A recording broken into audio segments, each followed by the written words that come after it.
Martin podcast, and today we're going to go over year 1976, year number 3, a very formative year in Mark Martin's career.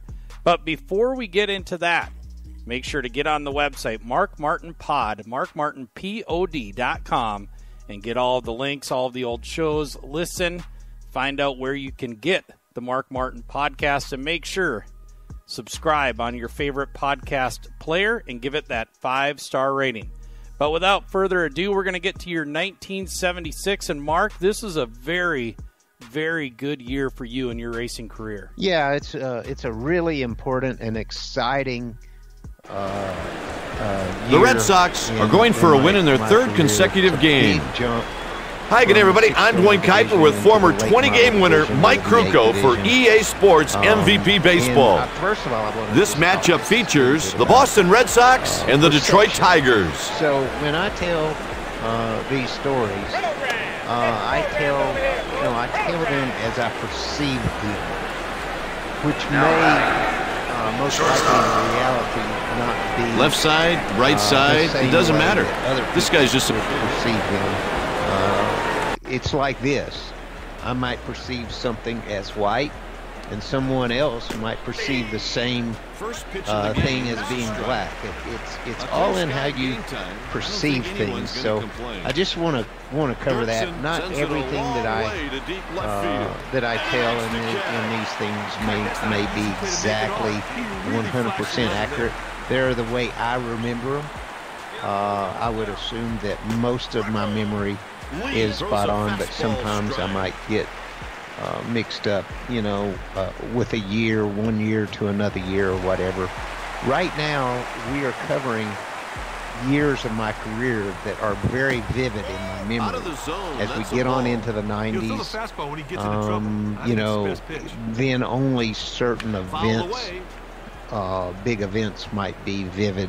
But right now, we're covering, in my opinion, the foundation of my career and my experiences.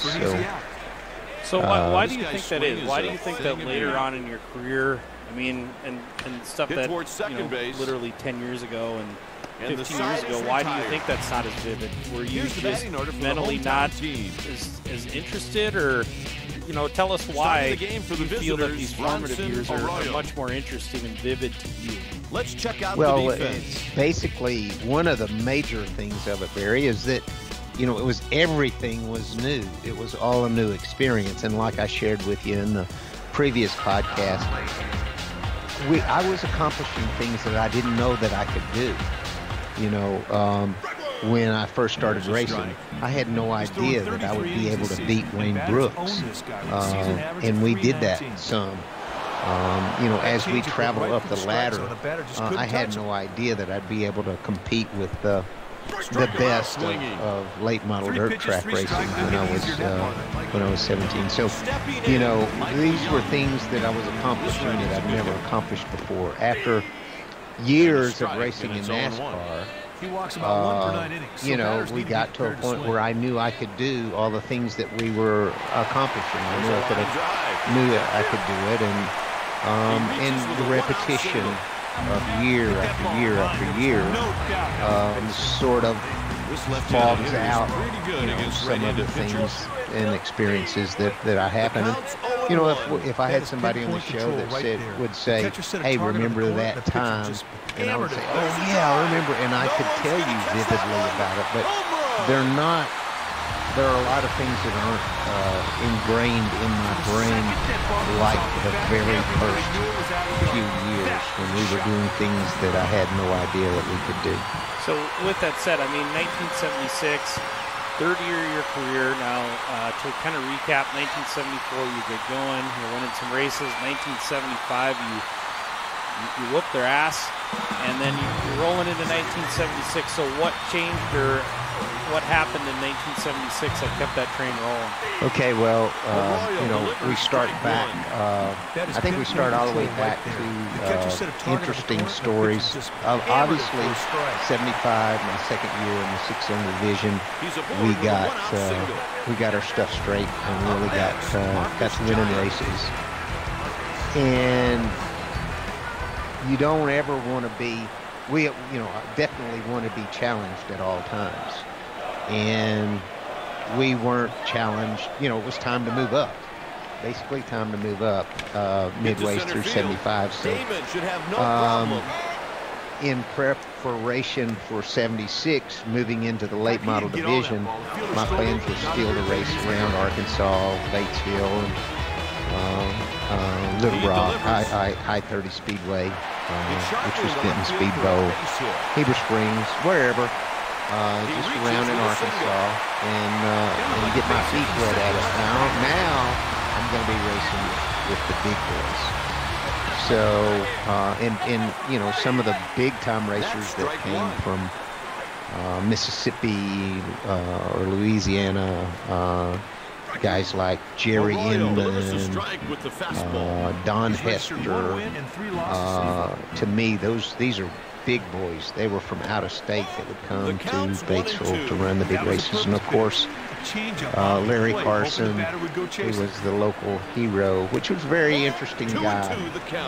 Larry knew that entertaining fans, even though it was 1975 and 76, he knew that entertaining fans was important. So we called him Bubblegum because, when they would park the cars out on the front straightaway before the race would start, he'd always bring a pocket full of bubblegum and throw up into the stands, and all the kids would scurry around grabbing up all the bubblegum and stuff, and it was that was pretty interesting. But Larry was the local hero that won most of the races locally. So in preparation for that, two things we had to do. We had to build a race car, and we had to upgrade our hauler, our tow truck, because we'd been using that Chevy pickup for a hauler the first year, then with the 454, and all souped up. And then the second year we extended that and made a double cab out of it. And then the next year, for 76, we took the bed off and extended the frame and put dual wheels on it and made it a ramp truck. And it was a slick ramp truck. And I'll get a little further in the story probably on this truck as we go. But as we got into the season, one of the things we figured out right away was while Dad was doing the extension in the ramp truck bed on it, he also put a double shift transmission. It had two gear shifts, like a big truck, like a tractor trailer, semi truck had, because he wanted to have plenty of gears, because we had all the motor in that thing, with the headers and the poly carburetor and all that stuff. So he got the gears in that thing so that we could really get our speed up. Well, first thing he figured out was now we didn't have enough brakes, because he could get that thing going, but he couldn't get her stopped. So Larry and the guys in the trucking shop figured out somehow to put these brake boosters on it. I don't even know, still to this day, never understood what they did, but they had to put these brake boosters on it to get that thing to slow down. So we set the highway on fire with this truck. I can tell you that. We used this truck for 2 seasons, 76 and 77. So to get a little further along, to build a car, obviously the guy that we wanted to use to help us, because we couldn't do a frame, with a cage, roll cage. So obviously we used Larry Phillips to put the cage in our car in 76, in 75. So we went to Larry Phillips and had him build us a chassis, actually a chassis with a body on it, Camaro body on it. And he used a Camaro front clip on it. He used coilover springs on the back but he didn't like those springs mounted on the shocks. He didn't like the pull-over package. So he put the shocks on and then mounted the springs on weight jackers just like you would a conventional coil spring car, and put, you know, 3-link under it with a Panhard bar with what I would call cheap hundreds on it. So this car is probably destined to be problematic by some of the design that Larry put into the rear suspension. And of course, my dad believes in nothing but big horsepower. So he has Renati cams. Why we did business with Renati, I don't know, but because, you know, they built our first 6-cylinder engine that we paid them $1,500 for, and it didn't make 5 laps of practice and blew up. So, but you know, Lenati out of Memphis, Tennessee was who my dad wanted to use. So he had them build a 496 cubic inch big. Now again, you know, remind you that I'm probably 5'4" tall and 110 pounds at the most. And he puts his massive, he hits it over towards second, 496 big block down in this car, this Camaro that we're building. And the first thing right out of the gate was you couldn't buy any headers that would fit it. So that was a freaking nightmare. They had to take it, I don't know where they took it, probably to Sharonfield. And had to take the car and have custom headers built for it. So we get the thing all put together, and we take it out to the Batesville Speedway for our first race. And, you know, Batesville at the time was clay, and it was sticky dirt, and it was crazy how sticky it was. When you would walk on it, when it was prepared, and, you know, been wet and was prepared, it would almost pull your shoes off your feet. It was so sticky. And man, I ran the first race, and I could not keep up with the steering on this thing. The car was heavy. It weighed, oh, I recall it weighed 3,095 pounds with no weight in it, because of this massive big block and all the, you know, the full cage, and we didn't have any sense of really how to build light stuff back then. So the car was really heavy. Motor was absolutely unbelievably powerful. He's rounding second. And so we got through that first race and didn't think much of the steering thing of it. So the second race we took it to was up to West Plains, Missouri. And I'm coming off of turn 4, headed for the front straightaway, and there was no, at that time, I don't believe there was a wall. If it was a short board wall. Coming off the corner, you know, I was coming off the corner sideways with the thing, you know, counter steered to the right. The thing takes a bite. When it takes a bite and straightens up, I do not have the strength to get the front wheels, you know, steered back straight. And so I got it, so it makes a right-hand turn, goes up the banking, goes down the front straightaway, halfway up on top of the wall. And so we decide that, you know, man, I just can't steer this thing. No telling what we had in it for caster anyway. I mean, we didn't know flip about front-end settings, so there's no telling if we had ever even checked the caster or what it was. So we take it back to our little shop behind the house.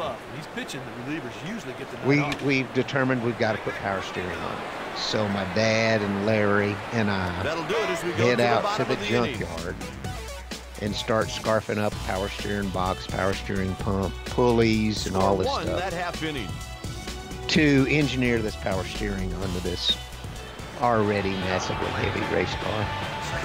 And I remember such a grind and a struggle. Oh, it was just painful. But we finally got it all on there, got it working, and voila. I could steer this baby now.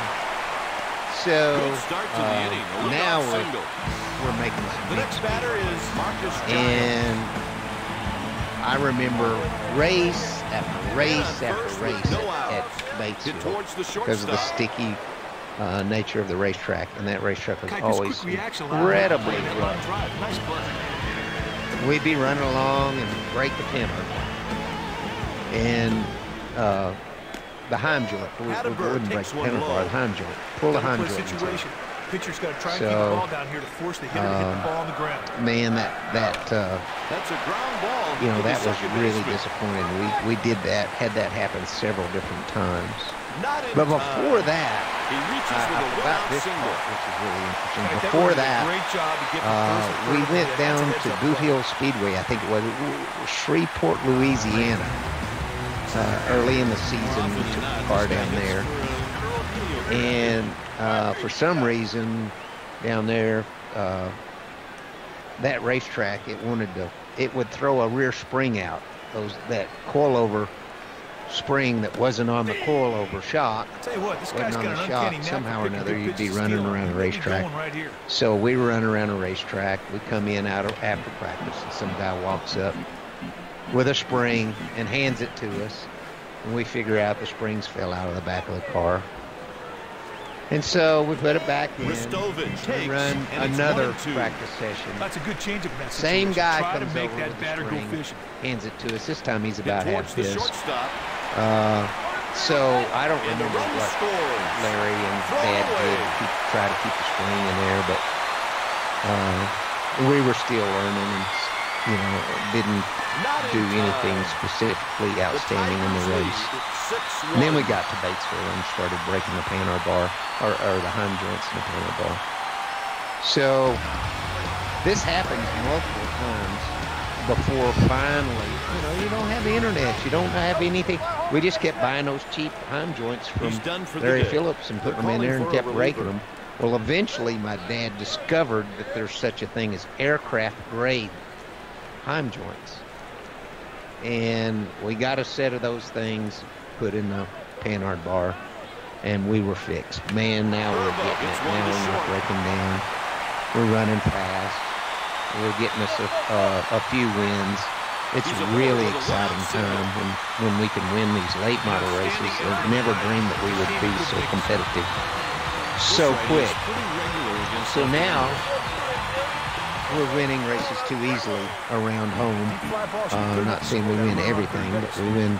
You know, we always wanted to be highly challenged and highly motivated. So we start venturing out, looking to go outside of our circle of racetracks to face greater competition. And obviously, Missouri was the place to do that for us. So there's a dirt track in Bolivar, Missouri, and we decide we're going to go to Bolivar. They've got this big race coming up, and so we want to run this big race. So we figure we better go up there and run this weekly show in order to get a chance to learn the racetrack. So we go up there, and all I really remember, I don't remember particularly running great, and I remember taking 2 wreckers. We got in a wreck with some other cars, and I remember it taking 2 wreckers to load the race car. So we didn't get a whole lot that we learned for this big race that was coming up at Bolivar. So fast forward to we show up there for this big race. I think it's a 50-lapper, which is a huge race, long race for us. And there's this driver named Ken Essery who has won so many races up there that they have a bounty on him. Like, I don't know if it's $500 or something like that for anyone that could beat Ken Essery. On the ground. And so that was something that really struck me as like, man, I know Phillips wasn't racing there, Larry Phillips, but Essery was. And so, you know, I'm really impressed with all this stuff. One of the first things we do, I've got our tires are what you would call mud tires. Most of the racetracks we ran were really wet, kind of muddy type of racetracks. And Bolivar was a dry slip kind of racetrack. Not muddy, not really muddy at all. So figure out, I've got the only mud looking tires around there. So heck, I go over to the Firestone truck. I don't know nothing about nothing. Remember, I don't know anything. We don't know what we're doing at all.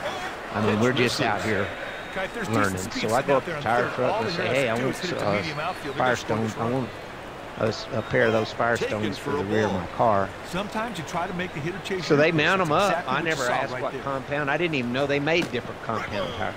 Didn't even know that yet. So we put these fine tread Firestones in the back of this car. Oh, it's too bad he watched this guy. He just lets him get away. I don't remember why we had to run the C main, but we ran the C main and we transferred into the B main. And we ran the B main. And I think they took the top 2 car finishers out of the B main. And we finished 3rd in the B main. And so we didn't make it into the big show. So my dad or Shaw goes and talks to, I think, the guy that ran second in the B main and asked him, you know, if we gave him the money that we won, would he let us take his spot?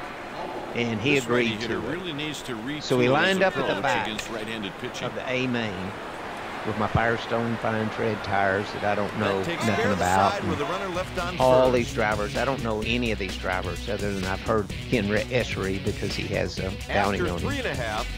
And we start this race, and it's a long race.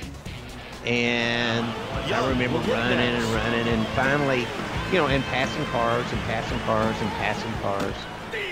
And I remember getting down right on the bottom of the racetrack, and there was a tad of moisture down there, and all these guys were running up there in the middle groove where it was dry slick. All I remember is I just kept passing cars. All of a sudden, you know, the checkered flag comes out. And I had won the race. Absolutely unbelievable that I had won that race. I don't even think I knew I was leading. I just was driving as fast as I could go and passing cars. Had no clue that I'd won the race. So they pull me up to the front straightaway and get me out of the car. And I remember to this day the fence between the racetrack and the grandstands. Kids were climbing on it. The fans were packed around it. They were losing their mind cheering, you know, because this little kid had come up there that they'd never heard of and drove from the back to the front, won the race. And, you know, I don't remember what happened to Essery, but he didn't, you know, he didn't win this particular race. He may have had trouble or something, but that was the second major milestone of my career, was getting that win. I'll remember it just like it was yesterday. The grandstands going crazy. I'd never seen anything like it.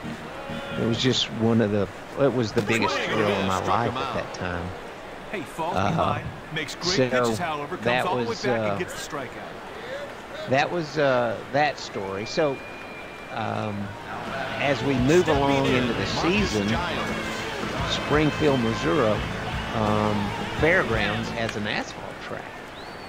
And so this old dirt car I've got is just beat all to crap and has this body, right rear quarter panel's cut out huge because we had gotten this mud tire called a Hoosier Humper, which was 33 inches.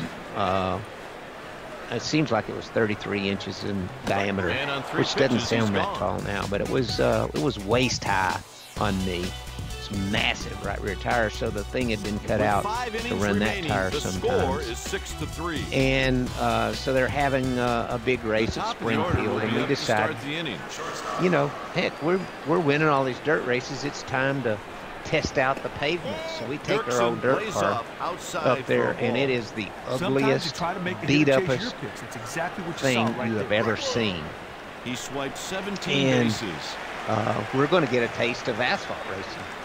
And we roll in there, buy a set of tires, and the promoter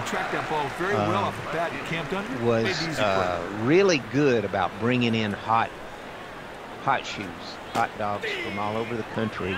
They bring one in every big event and put them up against, of course, Larry Phillips. Well, this particular race, the hot shoe that they had brought in was Donnie Allison. And so Donnie is parked over there in the pits, and he sees us and me over there in the driver's uniform, and he can't believe I'm the driver. He comes over and talks to me. And to this day, if you see Donnie Allison, when I see Donnie, to this day, first thing he always says to me, "You remember that time in 1976 at Springfield when you had that car that had that old body, beat up old car with a big old quarter panel cut out?" You know, it just made such an impression on Donnie. But it was a thrill, like no thrill I'd ever had, to be able to talk to Donnie and race against him. Of course, I didn't do a good car racing, I'm sure he came out here with the intention of pavement racing, but I was getting some experience. We ran that race. We also ran another race there for the end of the season where the hot shoe they had brought in there, I think, was Freddie Fryer, the Beaumont Flyer out of Beaumont, Texas. And Freddie was he was the heat. He was a Southern heat. He won lots of stuff, about everything he ran. So that was a thrill for me to be able to meet him as well. That's kind of the highlights that I can think of at this time. It went from the first couple of races of me not being able to steer the car to us putting power steering on it, to the rear springs flying out of it at Shreveport, to the Panhard bar breaking multiple times at Batesville, to getting that sorted out, aircraft home joints, aircraft grade home joints on the Panhard bar, to winning races, to traveling around, and to getting one of the most memorable wins of my career there at Bolivar, to getting, dipping my toe in the asphalt market. And of course, by the end of 76, that season, I knew that it was time to, because we were already traveling outside of Arkansas, to find the competition that challenged us the way we wanted to be challenged and to make us step up our game. There was no point in continuing dirt racing because the Daytona 500 wasn't on dirt.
and that was beginning to be, you know, in my sights. That was my target.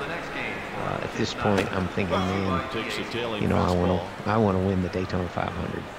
So we start thinking about, you know, the '77 season and building an asphalt car and upgrading this hauler one more time popped up in foul territory, but he has before traveling around.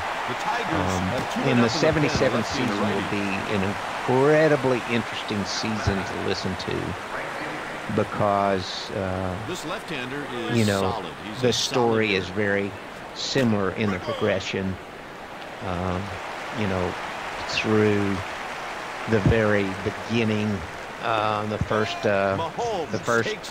outings to the end of the season, and where we'd come and what we accomplished and the recognition that we were getting. So that kind of wraps up my memories of '76. I know that it was a very challenging season for Larry and my dad and I, because we didn't know anything and we were treading into new territory that with a car that we'd never been before, and we didn't know much of anything about car setup or anything. We just ran the car how it was. You know, we got it from Larry Phillips and just raced it. So looking into '77, we had to determine, you know, what kind of chassis we wanted for a race car, and who we wanted to align ourselves with, as well as who we wanted to build us, you know, engines, an engine. I wouldn't say engines, build us an engine. And one of the things that the relationships that we began to develop was we somehow or another, I don't know how my dad ran onto this guy, but there was a guy in Tampa, Florida, who built engines, and I don't know what his last name was, but my dad his first name was Joe, and my dad always referred to him as Tampa Joe. And I think that I don't remember if he built us a big block for the dirt car, or if we just ran that Lunati big block all year long. I think that we did, but somehow or another, maybe it was through Joe Lunati, or somehow he learned about this Tampa Joe, and the relationship was in the very beginning stages, at the end of the '76 season, looking into '77. So that kind of sums up and puts a bow around '76. So I don't know if you've got any thoughts on '76, Barry. It's just the interesting part listening to this is just the upward trend that you had right out of the gate in '74, '75, and '76, and then the thought was pavement racing after that, correct, into '77? Yeah, there was, you know, we dipped our toe with the dirt car on 2 races, you know, because we wanted to find out what it was all about. At the fairgrounds in Springfield in '76 at the end of the season with that dirt car. But that's, you know, there was no point in continuing dirt racing at the time. You know, it wasn't where I wanted to land. You know, I wanted to land at this point now. NASCAR was my dream. When I first started dirt racing, you know, it wasn't. It was just, we'll go have fun. But the trajectory was so vertical. I mean, it was so straight up from the first race I ran in '74 to the middle of season of '76, you know, or toward the fall of '76. There was only one thing to do, and that was to build a pavement car and go asphalt racing. Now, what makes it interesting is it's so much different than modern day. so much different than modern day, and that's where the storytelling part really becomes interesting, because that just doesn't happen anymore. That's not even possible anymore. The way that you started your career, and then boom, just on an upward swing like that, like you said, there was no internet, there was no nothing. You just had to thrash with parts and he's batting 277 race. With you had to earn it. Yeah, you had to trial and error, Barry. I mean, that's just basically, you had to go to the junkyard and get parts and pieces and make what you wanted to make, whether it was suspension piece or adapt power steering onto your car or whatever it was, which nobody knew steering back then. It was unheard of. But for little old me in '76, it was an absolute must-have. I just, based on not knowing anything, not even knowing the front-end settings that were on that car, there could have been some things that were done to maybe made it a little easier to steer, but we didn't even know about that kind of stuff. So, we put the power steering on it. That was an agonizing week of long midnight oil burn, trying to get all that stuff on there and get the pulleys, make everything work. But yeah, that's what makes this interesting. I really believe that we're putting down, electronically interesting stuff that will be looked back on in the future. As nothing spectacular there. Just a wow factor, because racing's not like that today. You start racing today, you start at 5 years old, and nobody thinks you're young at 5.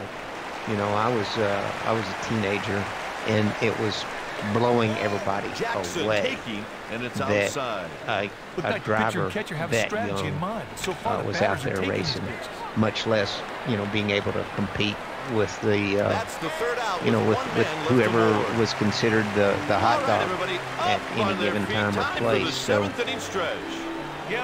everything's different. You just didn't buy your way. There was no internet. There was no way to learn where to find parts or who had parts, or you just made them. Today's racing, obviously you can see on your Twitter account and some of the responses you make. Is it kind of demoralizing to you to see the trend of how drivers get into the big leagues now? Is that kind of a concern? And he puts it away for the out. The Tigers have a left-hander up in the bullpen. Not terribly, because I accept it as a changing of times. Stepping in, Marcus Giles.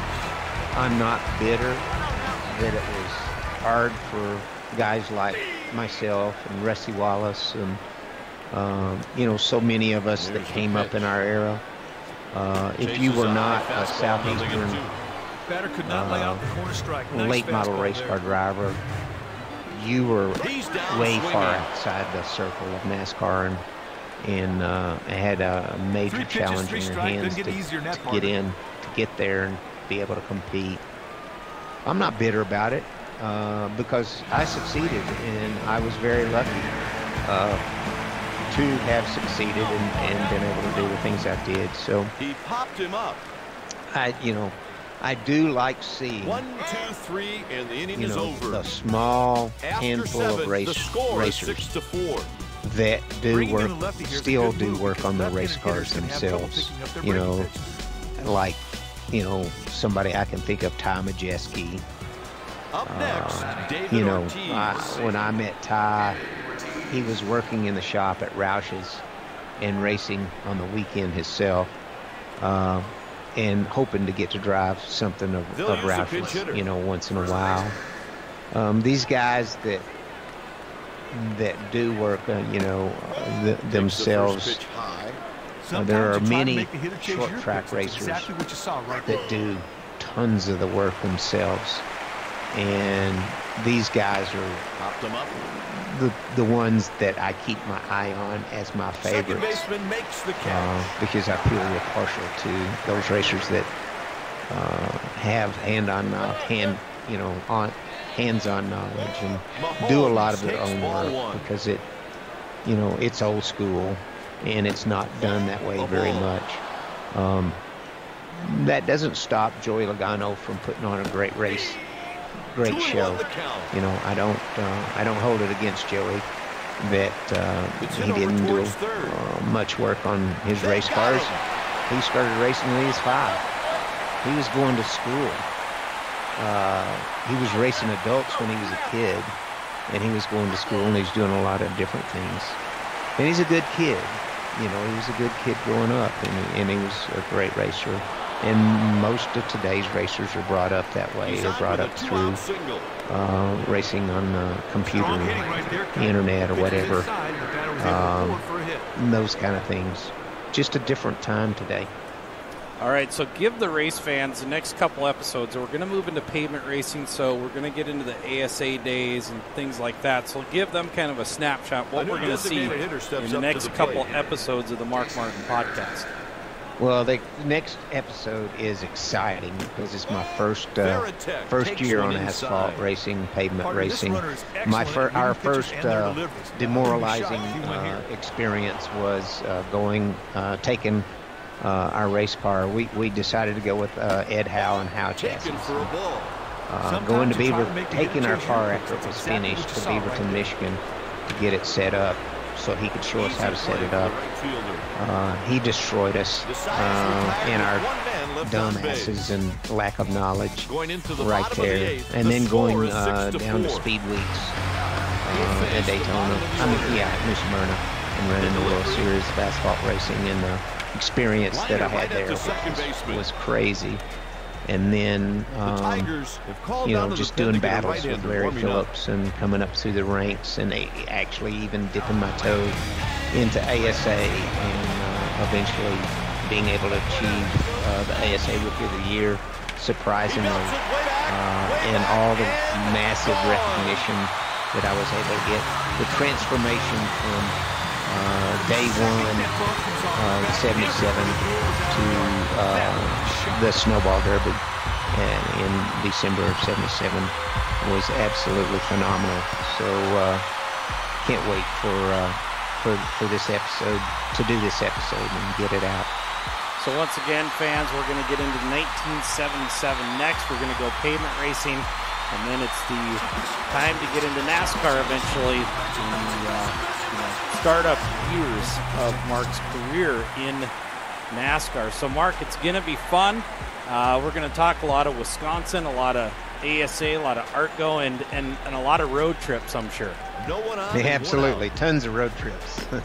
All right, race fans, so that is episode number 18 of the Mark Martin Podcast, 1976. Again, make sure to get on markmartinpod.com, markmartinpod.com, and to click and subscribe to all the different podcast players. And remember, give us that 5-star rating. Thank you for subscribing and listening to the Mark Martin Podcast. Remember to give us a 5-star rating in your app store. Connect with us on Facebook, Twitter, and Instagram at Mark Martin POD. The Mark Martin Race fans, it's time to buckle in and listen to the fastest hour in racing radio. Your driver is a multi-time NASCAR winner and Hall of Famer Mark Martin. We cover racing, grassroots, history, we bench race, we talk life, and most importantly, we smash the loud pedal. It's time to turn some laps on the Mark Martin Podcast. Episode number 19 of the Mark Martin Podcast, and today we're going to roll into the year 1977, another big year in Mark Martin's racing career. But again, race fans, make sure to get on the website, markmartinpod.com, markmartinpod.com. Find out all of the old episodes. Make sure to give them a listen.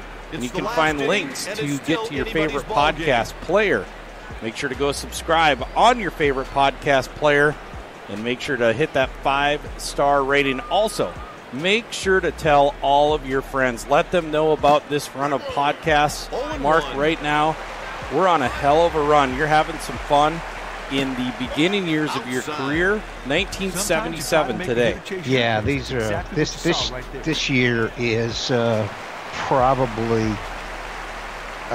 one of the most fun ones to talk about, because we have so many things that happened in our transition from dirt racer to asphalt racer, from not knowing anything other than, about race cars, really, when we ran dirt, to, learning how to set up race cars and how to do tires, stagger tires, and all those things. I'll probably skip around a little bit. There are a lot of interesting things that we did, but I guess I'll start with the tow truck. We ran the same truck. We started in 74, 75 we extended the cab, 76 we made a ramp truck out of it.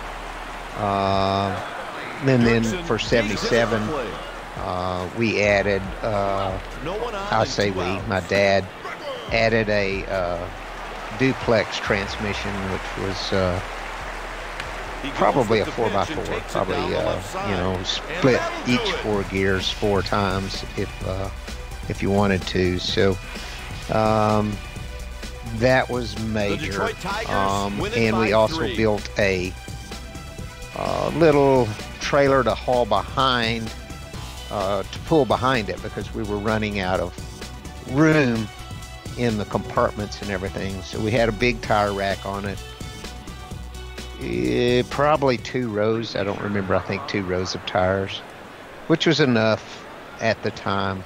But, we were starting to travel around. We needed to haul a spare engine. We needed to haul a 55-gallon drum of racing fuel and all our tools and spare parts. So we built a trailer. I'm going to say it's probably a 6x8. Might have been a 6x6 or 7x7 foot trailer, square trailer. Looked like a U-Haul trailer with compartments and all this stuff, toolbox and, spare engine and all those kinds of things. And we had Tampa Joe, of course, build us a small block Chevy engine because that's what you needed. And I'm not sure how my dad found out, what was the hot setup for asphalt racing, but he had definitely understood that, small block was the way to go. Aluminum heads were starting to come into onto the scene. Brodex was making them down in Mena, Arkansas, but they were not